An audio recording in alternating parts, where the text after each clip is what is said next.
Hi welcome to village Siri cooking. ఈ ఛానల్ని ఆదరించిన ప్రతి ఒక్కరికి మా హృదయపూర్వక నమస్కారములు.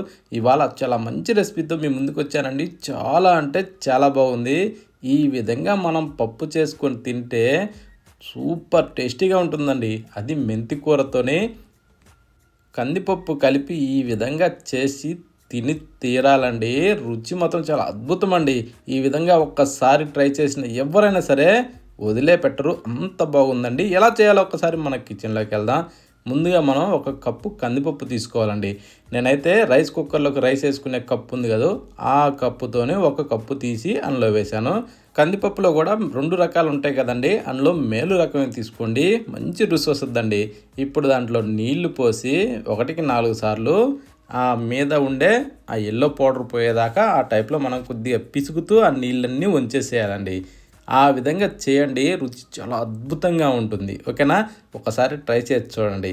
ఇప్పుడు ఆ నీళ్ళన్నీ పారబోసేసి ఇప్పుడు ఈ విధంగా మనం రెడీ చేసి పెట్టుకోవాలండి. ఈ టైప్లో మనం శుభ్రంగా కడిగి పెట్టుకున్న తర్వాత ఇప్పుడు ఒక్కసారి మెంతి కూరని ఏ విధంగా రెడీ చేసుకోవాలో చూద్దామా. మెంతి కూరని తీసుకున్నప్పుడు ఈ మొదళ్ళ భాగంలో ఇసుక బాగా ఎక్కువగా ఉంటుందండి. కాబట్టి వాటిని ఏం చేయాలంటే ఫస్ట్ తీసుకొచ్చినప్పుడు నీళ్ళల్లో వేసి ఆ ఇసుకంతా పోయేదాకా శుభ్రంగా కడిగి అందులో ఉన్న ఆ ఏర్లు మొత్తం కూడా శుభ్రంగా తీసేసి ఏదన్నా నలకలు ఉన్నాయి కూడా ఏరి పారేసి అప్పుడు ఆ విధంగా రెడీ చేసి పెట్టుకోవాలండి. ఇప్పుడు రెడీ చేసిన దాన్ని ఇప్పుడు మనం ఏదైతే శుభ్రంగా కడిగి రెడీ చేసి పెట్టుకున్నాం కందిపప్పు, ఆ ప్రెషర్ కుక్కర్లో దీన్ని వేసుకోవాలండి. ఇప్పుడు మనం ఏదైతే కడిగి రెడీ చేసి పెట్టుకున్న ఈ మెంతి కూర ఉందో ఆ మెంతి కూరని దాంట్లో వేసేసుకోవాలి. కానీ మెంతి కూర తీసుకునేటప్పుడు ఇలాంటి లేలేత ఆకులు తీసుకోండి, రుచి మాత్రం చాలా అద్భుతంగా ఉంటుందండి. కొన్ని ముదుర్లు ఉంటాయి, అవంతా అనిపించవు, కానీ ఈ లేతవి మాత్రం చాలా బాగుంటుంది. అందుకోసమని ఈ విధంగా ట్రై చేయండి. ఇప్పుడు దీంట్లో ఒక 3 మంచి ఎర్రటి పండ్లు టమోటాలు కొంచెం పెద్ద ముక్కలుగా కట్ చేసి దాంట్లో వేసుకొని దాదాపు ఒక 10 దాకా పచ్చిమిరపకాయలు కూడా అందులో వేసుకుందాం. అంటే అవి స్పైసీ ఎలా ఉన్నాయో వాటిని బట్టి వేసుకోవాలి పచ్చిమిరపకాయలు. చిటికెడు పసుపు కూడా దాంట్లో వేసుకుందామండి.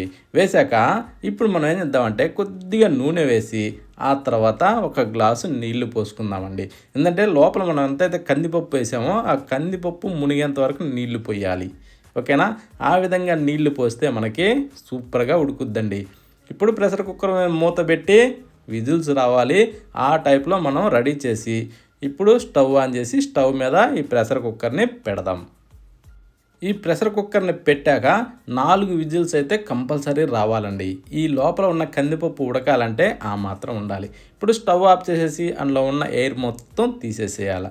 అందులో ఉన్న గాలి తీసేసినాక ఇప్పుడు ప్రెషర్ కుక్కర్ని ఓపెన్ చేసుకోవాలండి. కానీ ఆ ఎయిర్ తీయకుండా మాత్రం ఓపెన్ చేసే ప్రయత్నం మాత్రం ఎవ్వరు చేయొద్దు. ఓకేనా, ఇప్పుడు ఎలా ఉడికిందో ఒక్కసారి చూద్దామా. అలా అనగానే గంధం టైప్లో అయిపోద్దండి. ఓకేనా, ఎందుకంటే కొద్దిగా మనకి ఏంటంటే బేసనం టైప్లో ఉండాలి కాబట్టి 4 విజిల్స్ అండి. మరి మెత్తగా గుజ్జులాగా కావాలంటే ఇంకొక విజిల్స్ ఎక్కువ ఉడికించుకోవచ్చు, ఇబ్బంది లేదు. ఇప్పుడు దాన్ని స్టవ్ మీద నుంచి కిందగా దించి అందులో రుచి సరిపడా సాల్ట్ వేసుకోవాలి. వేశాక ఒక పప్పు గుత్తితోనే ఈ టైప్లో బాగా ఎనుపుకోవాలండి. ఇలా మనం ఏంటంటే కొంచెం వేడి మీద ఎనిపితే మెత్తగా గుజ్జులాగా అవుద్దండి. కొంచెం చల్లారిందంటే నారలు సాగుతాయి. అందుకని చెప్పేసి కొంచెం గోరువెచ్చగా ఉన్నప్పుడే ఎనుపుకోవాలి. దీంట్లో నానబెట్టిన చింతపండుని కొంచెం చిక్కగా కొద్దిగా బాగా పిసికి పల్చగా లేకుండా చిక్కగా అందులో వేసుకోవాలి. వేసిన తర్వాత ఈ టైప్లో బాగా ఎనుపుకునేసి, అంటే మనకి కొంచెం బేసనంగా ఉంటే తినడానికి చాలా బాగుంటుంది. ఆ టైప్లో చూసుకొని ఆ టైప్లో మనం ఎనుపుకోవాలండి. చూడండి ఒక్కసారి ఎలా ఎనిపానో. ఈ టైప్లో ఉంటే ఏంటంటే మనం తినేటప్పుడు పంటి కింద ఈ లైట్గా బేసనం పడుతుంటే రుచి అద్భుతంగా ఉంటుందండి. ఇప్పుడు మనం దాంట్లో కొద్దిగా నీళ్లు పోసుకుందాం. ఎందుకంటే మరీ చిక్కగా కాకుండా మరీ పల్చగా కాకుండా ఉండే విధంగా లైట్గా, అంటే ఒక టీ గ్లాస్ కన్నా కొద్దిగా ఎక్కువ అలా పోసుకొని దీన్ని కాస్త అలా కలిపి పక్కన పెట్టేసి స్టవ్ ఆన్ చేసి ఒక ప్యాన్ పెట్టుకోవాలి. ప్యాన్ పెట్టిన దాంట్లో ఇప్పుడు మనం దాదాపు ఒక 2 గంటల వరకు నూనె పోసుకోవాలి.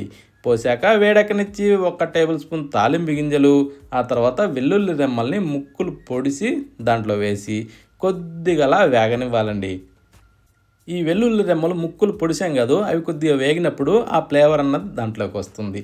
ఇప్పుడు ఒక 3 ఎండుమిరపకాయలని ఇలా ఇరిసి దాంట్లో వేసుకోవాలండి. ఎందుకంటే ఈ ఎండుమిరపకాయలో ఉన్న కారం కూడా ఈ దీంట్లోకి వస్తుంది. ఓకేనా. ఇప్పుడు ఒక ఉల్లిగడ్డని సన్నగా పొడవుగా కట్ చేసి దాంట్లో వేసుకునేసి మంచి గోల్డెన్ బ్రౌన్ కలర్ వచ్చేదాకా దీన్ని వేగనివ్వాలి. ఈ ఎండుమిరపకాయల కారం కూడా దాంట్లోకి వచ్చినప్పుడు స్పైసీ సరిపోద్దండి. ఓకేనా. అందులో పచ్చిమిరపకాయలు ఈ ఎండుమిరపకాయలు అంటే సరిపోద్ది. ఈ టైప్ మనకి వేగిన తర్వాత ఇప్పుడు మనం 4 రెమ్మల కరివేపాకుని దూసి దాంట్లో వేసి కొద్దిగా చిటపటలాడనివ్వాలి. కొద్దిగా చిటపటలాడిన తర్వాత ఇప్పుడు మనం ఏదైతే బాగా ఎనిపి పెట్టుకున్నామో ప్రెషర్ కుక్కర్లో దాన్ని ఇందులో వేసేసుకోవాలి. ఆ పప్పుని పోసిన తర్వాత అదే ప్రెషర్ కుక్కర్లో కొద్దిగా నీళ్ళు అలా పోసి తొలిపనిలో పోసుకొని రుచి సరిపడా సాల్ట్ వేసుకోవాలండి. వేసాక ఇప్పుడు ఒక్కసారి కొద్దిగా మిక్స్ చేసుకునేసి మంట కొంచెం హైలో ఉంచకుండా మీడియం లోలో అడ్జస్ట్ చేసుకుంటూ దీన్ని లైట్గా తుకతుక అంటూ ఉడకనివ్వాలి. మరి పొంగు వచ్చే విధంగా మాత్రం ఉడకకూడదండోయ్. లైట్గా ఇలా బుడకలు వచ్చే విధంగా ఉడికిన తర్వాత ఇప్పుడు ఒక్కసారి అడుగు పట్టుకోకుండా అలా కలిపేసుకొని మీదకించి రెడీ చేసి పెట్టుకున్న కొత్తిమీరని అందులో చల్లేసుకుందాం. శుభ్రంగా కడిగి తుంచి రెడీ చేసి పెట్టుకున్న కొత్తిమీర. ఓకేనా. ఇప్పుడు ఒక్కసారి మిక్స్ చేసి టేస్ట్ చూసుకొని స్టవ్ ఆఫ్ చేసుకోవడమేనండి. ఎంత ఈజీగా చూడండి. ఎవరైనా సరే ఈజీగా చేయొచ్చు, ఎంత కొత్త వాళ్ళైనా సరే. కానీ రుచి మాత్రం అద్భుతం అండి. దేనిలోకైనా సరే, వేడివేడి అన్నంలోకైనా, చపాతీలోకైనా, రాగి సంగటిలోకైనా ఇలా ప్రతి దానిలో కూడా టేస్ట్ మాత్రం అదిరిపోద్దండి. ఇది మన పెద్దవాళ్ళైతే ఎప్పుడు ఈ టైప్లో చేసుకొని తింటూ ఉండేవాళ్ళండి. ఈ రోజుల్లో కొంచెం తక్కువైంది కానీ ఒక్కసారి టేస్ట్ చేయండి.